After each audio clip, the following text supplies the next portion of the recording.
All'inizio di questo nuovo anno accademico vorrei immediatamente augurarvi un cuore ardente e un'anima fervida per vivere i prossimi mesi con l'impegno e la dedizione che conoscono già da 3 anni.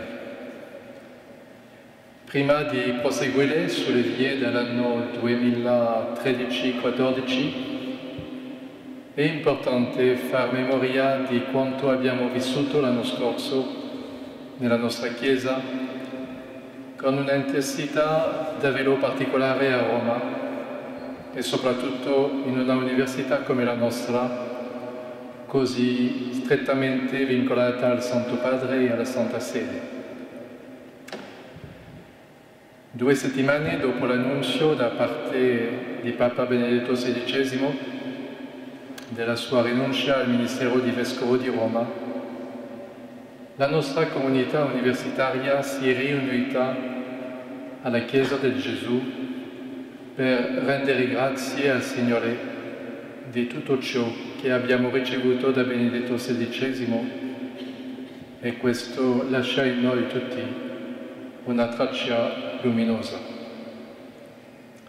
Un mese dopo è stato eletto il Papa Francesco e abbiamo accolto questa elezione con una profonda emozione e vissuto i primi mesi del pontificato con un grande affetto e una speciale vicinanza nella preghiera con lui e per lui. Adesso, volgendo gli occhi all'anno che comincia, desidero sottolineare 3 dimensioni del compito che dobbiamo assumere e compiere insieme. Un cammino da percorrere, una missione da vivere, una cultura da promuovere. Un cammino da percorrere. In quanto docenti, studenti, personale amministrativo, benefattori e amici della Gregoriana, stiamo camminando insieme. Stiamo camminando come una comunità molto internazionale. Gli studenti vengono da più di 120 paesi e la metà di loro viene da altri continenti rispetto all'Europa.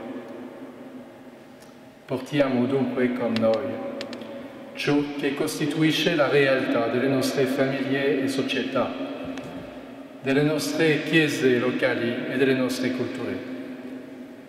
E dunque è cruciale che da noi ognuno si senta a casa e che il nostro cammino sia di vicinanza gli uni agli altri, nonché di condivisione di ciò che siamo e portiamo con noi.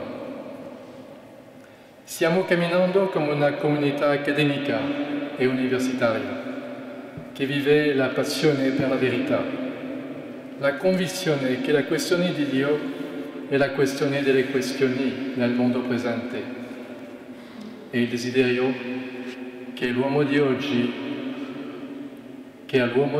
si svelino la sua propria grandezza e il suo proprio valore, cioè la profondità della sua vocazione umana. Abbiamo vissuto durante gli ultimi mesi la gioia che 2 ex studenti, un italiano e un croato, Luigi Novarese e Miroslav Bulesic, sono stati proclamati beati e un terzo, Placido di Jesus, uno spagnolo, lo sarà la domenica prossima. La Gregoriana può essere fiera di questi uomini che sono stati testimoni di Cristo, della sua misericordia e del suo amore e che ci indicano le vie della santità.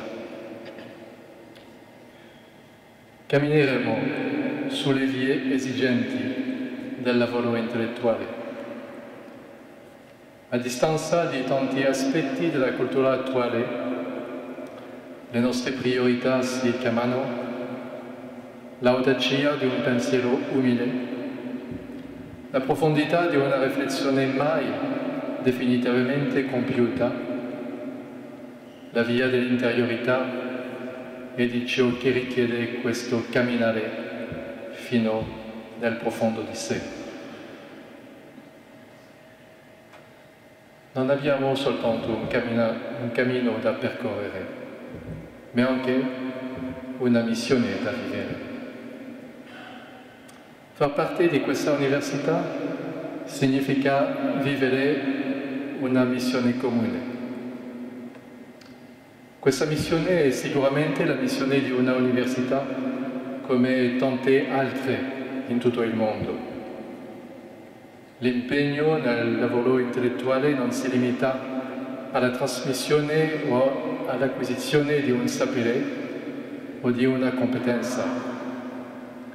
Si tratta di comunicare il desiderio di pensare e di vivere, il coraggio dell'intelligenza. Si tratta di trasmettere un modo di essere e di vivere. Ma è anche la missione di una università che ha una profonda specificità perché la riceve dalla Chiesa. A Roma, nel cuore della Chiesa, viviamo una responsabilità particolare.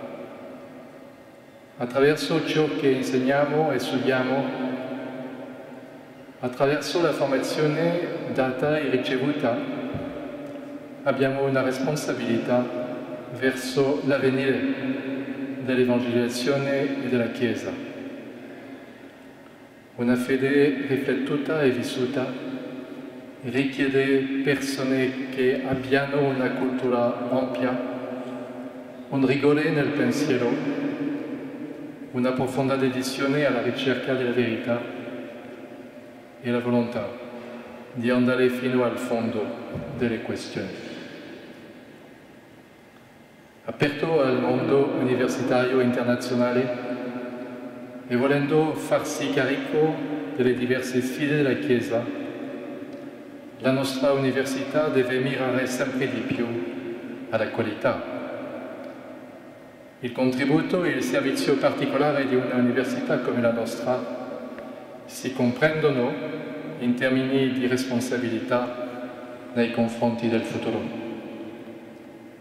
Questo futuro avrà il volto che saremo stati capaci di plasmare durante questo tempo di formazione.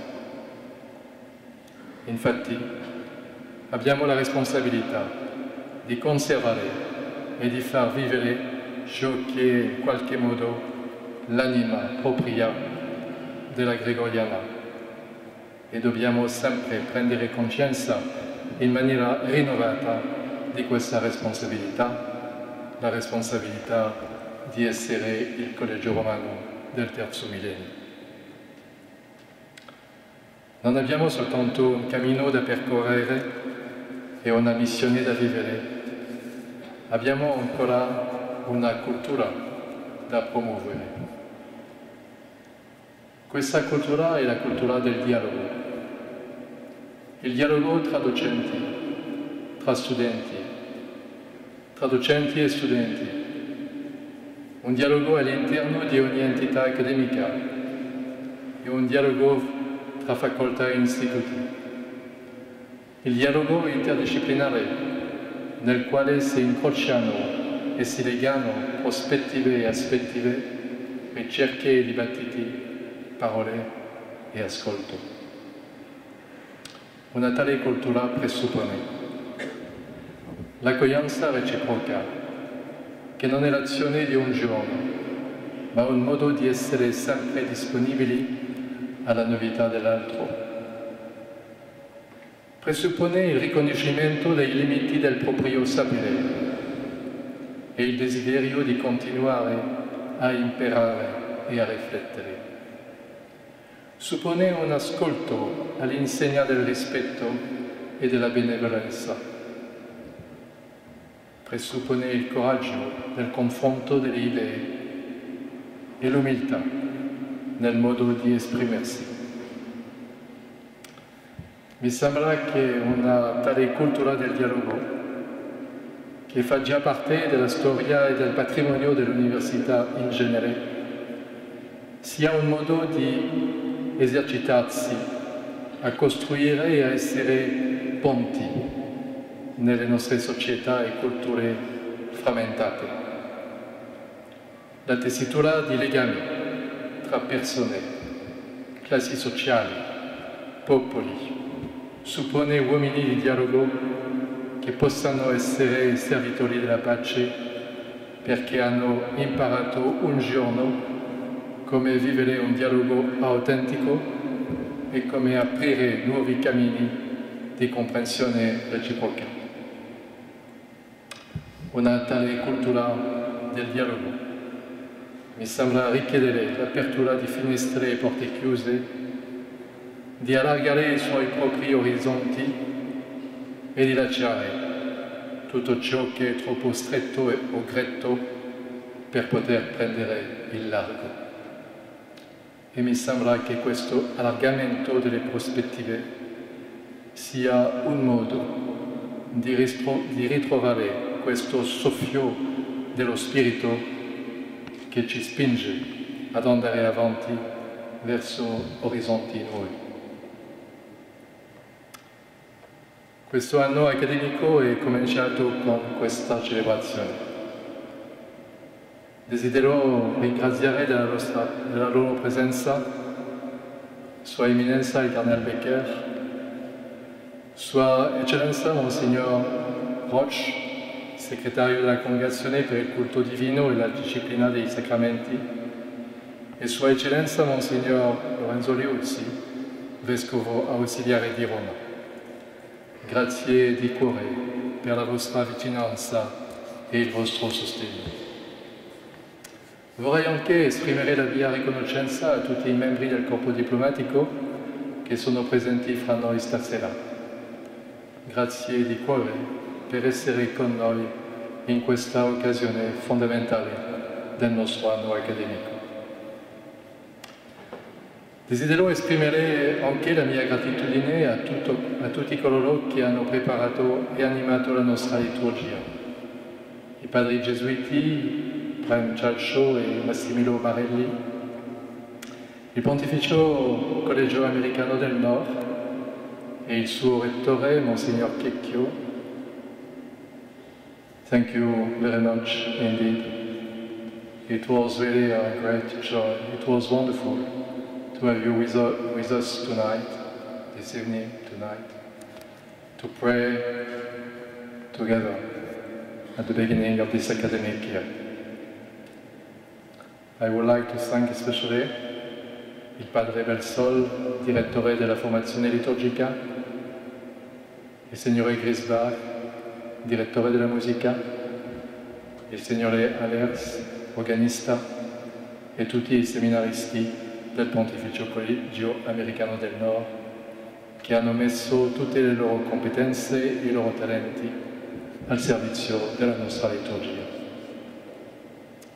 Come sempre vorrei assicurare della nostra profonda riconoscenza i nostri benefattori che sostengono e appoggiano la missione che ci è stata affidata e tutti voi, carissimi amici, studenti, docenti, che con la vostra presenza testimoniate il vostro profondo legame con la Pontificia Università Gregoriana.